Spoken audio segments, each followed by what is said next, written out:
বন্ধুরা, আজকের আমি ছোলার ডাল দিয়ে একটু অন্যরকমভাবে তরকারি বানিয়েছি।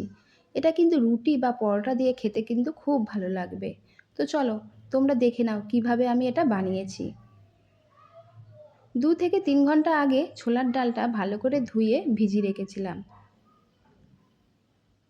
এই রান্নাটা করার জন্য যে মশলাগুলো লাগবে সেগুলো দেখে নাও। পেঁয়াজটা আমি এইভাবে লম্বা লম্বা করে বড় বড় করে কেটেছি। আর চিলি চিকেনে যেরকম আমরা পেঁয়াজগুলো খুলে নিই, সেইভাবেই কিন্তু খুলে নিয়েছি। একটা বড় সাইজের টমেটো কেটে নিয়েছি এইভাবে লম্বা লম্বা করে, আর কিছু কাঁচা লঙ্কা কুচিয়ে নিয়েছি। তো চলো রান্নাটা শুরু করে দিই।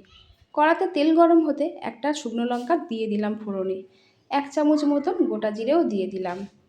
তারপরে দিয়ে দিলাম 1 চামচ মতন আদা গ্রেট করা। একটু নেড়ে চেড়ে নেব যাতে আদার কাঁচা গন্ধটা চলে যায়।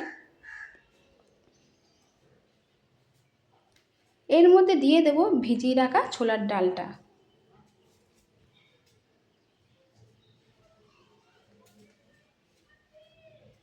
1 থেকে 1.5 মিনিট আমি এটা ভেজে নেব।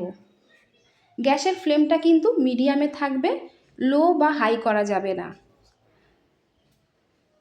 1.5 মিনিট পর দেখো আমি এর মধ্যে দিয়ে দিলাম স্বাদ মতন নুন আর প্রয়োজন মতন হলুদ। আবারও একটু নেড়ে চেড়ে নিচ্ছি হলুদের গন্ধটা যাতে চলে যায়। তারপরে দিয়ে দিলাম 1 চামচ মতন ধনে গুঁড়ো। একটু নেড়ে চেড়ে এর মধ্যে দিয়ে দেব কুচনো কাঁচা লঙ্কা। ঝালটা অবশ্যই তোমরা তোমাদের প্রয়োজন অনুযায়ী দেবে। তারপরে দিয়ে দিলাম কেটে রাখা পেঁয়াজ। আমি এখানে 2খানা বড় সাইজের পেঁয়াজ দিয়েছি, তোমরা চাইলে আরও বেশি পেঁয়াজ দিতে পারো। সমস্ত কিছু এবার ভালো করে নেড়ে নিচ্ছি। তারপর দিয়ে দিলাম এর মধ্যে টমেটো। ভালো করে এইভাবে নেড়ে নিচ্ছি। তারপরে আমি দেখো ঢাকা দিয়ে দিলাম।